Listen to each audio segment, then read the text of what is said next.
Alright, what's going on, guys? Trev back again, here to bring you another video. This one's going to be doing your daily Walking Dead video for today. In this one, we're going to start with giving our thoughts on the title for the mid-season premiere for The Walking Dead Season 7 second half, Episode 9, Rock in the Road. And we're going to go over an interview from Denai Guerrero, who of course plays Michonne.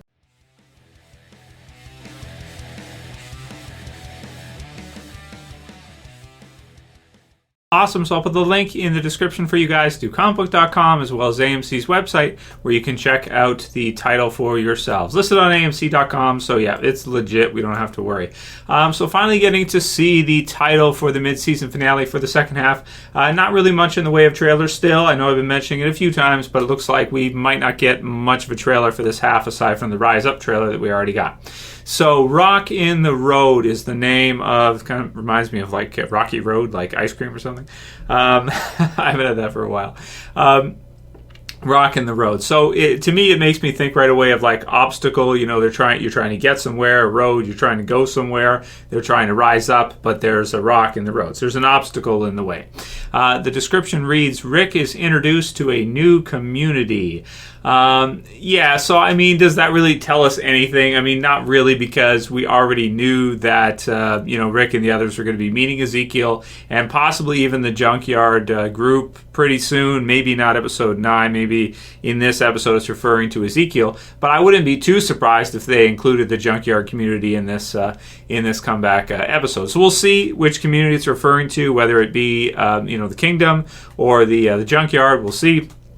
We know that he is going to be meeting for sure Ezekiel, and it'll probably be almost right away. So, that's that. I mean, it's got some details listed here for the second half in terms of description from comicbook.com.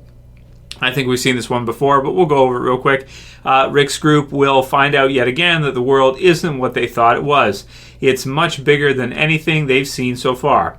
While they have a singular purpose to defeat Negan, it won't come easy. More importantly, victory will require more than Alexandria. They need the numbers of the Kingdom and the Hilltop, but similar to how Rick felt, Ezekiel and Gregory do not want bloodshed. To convince them otherwise will take more than speeches. The lengths Rick and the group will have to go in order to find weapons, food, and new fighters is nothing short of remarkable. We'll meet new survivors in incredible places, junkyards. We'll see Rick and the group tested in ways we've never seen before. We'll see treachery from people we trust. Rick is confident as he will see his group and many other groups band together with the common goal of taking down Negan. But no amount of planning will prepare the group for all-out war with Negan and his army and the Saviors. Finally, war. So, but from what we've heard so far, it sounds like this half might be kind of just near the end, starting the war. So this is the issue I have with the season so far. The premiere was great, and then after that, and it seems like kind of what we're seeing here in the descriptions, it seems like after the season 7 premiere, we're kind of just biding time. Like, we're getting through the story, but we're not really going fast enough, for me to get really excited. Like, at this time of the year, like last year, we had No Way Out coming up. So I was insanely excited, and then we knew that Negan was kind of on the way, right? Like, Negan was in the vicinity. He was pretty close by after No Way Out. This season, it's like, I don't know, we're getting ready for All Out War. We're building up to it, but at this pacing, it's like, I don't want to get too excited for the mid-season premiere because I'm almost thinking that it's just going to be, like the start to getting close to All Out War again. So I'm getting a little bit more excited as we get closer to the premiere date for the second half. But at the same time, I'm not like as excited as usual this time of the year because I kind of feel like it's going to be more building and more, getting ready for All Out War rather than actually getting to the war. Like, all the descriptions and everything are pretty much like, okay, Rick and the group are going to have these obstacles, Rock in the Road, and they're going to have this, they're going to have that. And it's like, okay, how do we fill out the season more? We're going to put this in the way and that in the way, and we can't get through the damn story because there's a rock in the road, right? So, I don't know. But that's what it is. So there's that. Write your comments below. Let me know what you guys think about the description and stuff. The All Out War part I really like. That's cool. So, but again, I don't want to get my hopes up because I don't think it's going to come that early. I think it's going to be, pushed back a bit, and we're going to have to see some stuff in the meantime because they're not ready yet. That's the thing. They're just simply not ready yet. So Denai Guerrero also had an interview, linked to it to Entertainment Weekly, but undeadwalking.com's got the details. Link will also be in the description for you guys. It says, she said that at first the group will still be dealing with the trauma of the events of the first half of the season. Still, it's like I'm over this at this point. Come on. Each person has their own way of processing the losses of Glenn and Abraham, but now that Rick is back and ready to fight, the rest of the group will begin to heal. And once again, they will pull together, not apart. So I'm almost thinking, though, too, that the characters that haven't really known about that or haven't dealt with that emotionally would be Carol and Morgan. And we know that Rick and the others are going to go to the kingdom. So I want to see them react to that, though, too. I do want to see Carol and Morgan have a chance to respond and react to the information of finding out Glenn and Abraham are both dead because, especially Carol, because she spent a lot of time with him. Morgan, he didn't, he kind of just got back and stuff, and he kind of knew them, but it wasn't that much. But definitely Carol spent a lot of time with them in the series. So for her, I would expect to see definitely some kind of reaction in processing the losses. So maybe that's what she's referring to here, as we probably see that in the first few episodes. In the interview, Denai talked about Michonne, about how Michonne saw from the beginning what Rick couldn't see. She saw that there was no other option but to fight back, which was also what Maggie said right away. But the problem is the mechanics, how. So you want to fight back, you have to, you don't have much of a choice. But how do you do it when you're so outmanned, outgunned? It seems like you can't. But where there's a will, there's a way. In this half, it sounds like it's going to be about finding the way. The Savior's goal is the ultimate annihilation of the individual spirit, of how the people in the communities, of the people in the communities that they rule. There is no way to live in peace under the rule of Negan. He will just keep changing the rules and taking more and more until they break or fight back. And that's true. And I did like the sequence in the mid-season finale when we see Gary and David beat up on Aaron before the death of Spencer and stuff. So you have them beating the crap out of him. You have Olivia being shot for pretty much nothing that she did, no reason really to her. And you have Spencer getting gutted. Now, granted, he was going to try to one-up Rick and try to, backstab him. And, Negan obviously didn't like that. But did he deserve to get gutted? I don't know. That's kind of tricky. So yeah, so I guess they don't have much of a choice. They kind of have to find a way, but right now they just don't have the ability to fight back. But they've got the heart, so we'll see what they can come up with this half and how this is all going to fit together. And they're going to get enough fighters and enough weapons and everything to make this work.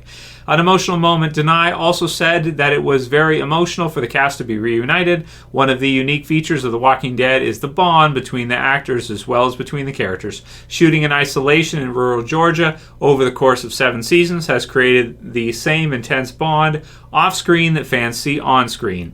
So that's pretty cool because that just makes the acting easier when they meet each other back again, like when Daryl and Rick, meet each other again and in the mid-season finale after not seeing each other for, a while except for service since the premiere. So yeah, that makes it even easier, I would think, for the acting and everything. And it makes it more real. There's some things pretty hard to fake, right? And there's other things, people can just tell when something feels real. And The Walking Dead does a pretty good job most of the time of feeling 100% like a unique reality, like a multiverse type of different universe where zombies are alive but it being real, like taking itself seriously.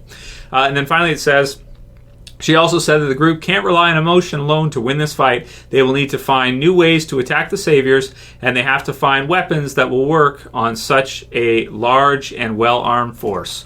So that's pretty cool. Yeah, going to have to find some new ways of doing things, and we can just blow them up, right? So that's Daryl's idea, so maybe they can find a way to just blow them the hell up. That would be fun.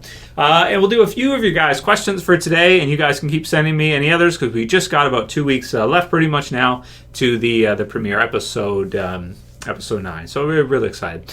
And Gaza L. House says, Trav Q&A, please answer, who has been the most cruel villain on The Walking Dead? My wife says it's Negan, but I don't think he has done anything as terrible as what Gareth and his group did to Bob. Thoughts?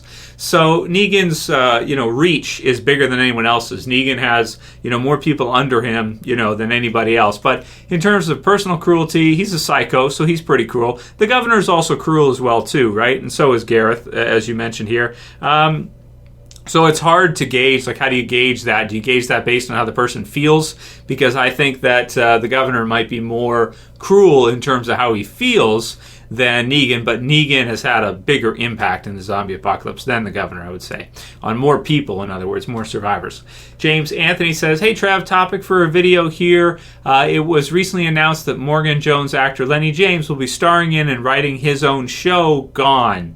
Do you think this could mean Morgan's demise, as this seems more suspicious compared to Sasha's actress being cast in a new show because she'll have less responsibility to her new show than she does to his? I'd love to hear your thoughts. So if he's going to be creating his own show, writing and everything like that, starring in and all that, that's going to be tough, man. That's going to be a lot of work, because that's kind of a multi-person job. Usually you have a dedicated writer. You have, it's a big job to create a show. So I don't know what network that's for or anything. I'll have to look into Gone. Thanks for letting me know about that, James. But yeah, I think, as I said in my death predictions video, if you guys didn't see it, you want to check it out for this half of which characters I think are going to survive, which characters I think are going to be killed off. Morgan is one I do think that might be killed off, because I feel like we've had enough time with him now in the series. He was in the beginning. He came back. It was an awesome comeback for season 5 and season 6, the premiere. Getting to see him back with Rick again, and it worked well for the story. But it's like they've become such totally different people. They can't work together, it sounds like, right now. So we'll see if maybe I'm wrong on that one and Morgan will survive long term. But I just kind of feel mostly like him and Rick just it doesn't really work. So he could be like a long-term kingdom guy, I guess. But more simply, I think, killing him off the next year or two probably makes more sense. And also, it could be a huge death and for us viewers, and at the same time, I wouldn't be disappointed anymore. If they would have killed Morgan off in season 5 or 6, I would have been super pissed off. But if they kill him off in the next year or two, I'll be like, okay, but we had lots of time with the character. So I wouldn't feel like it's preemptive, like it's done too early if they kill Morgan off pretty soon. I think I think it would make sense. So that'll be it for today's Q&A, guys. I hope you liked it, and write your comments below. Let me know what you think. What do you think about Morgan? Do you think he will be killed off because of this new show Gone? And also, of course, what do you think about the new descriptions and the interview with Michonne, Denai Guerrera? Let me know what you guys think. Write your comments below. If you like this video, please thumb it up below. You can share, you can favorite. If you're new and you want to subscribe, bottom left to subscribe. Click the bell at the bottom to turn on notifications. That's it for this one today. I'll see you guys again tomorrow. Trav saying peace. Later, guys. See you soon. Just subscribe somehow.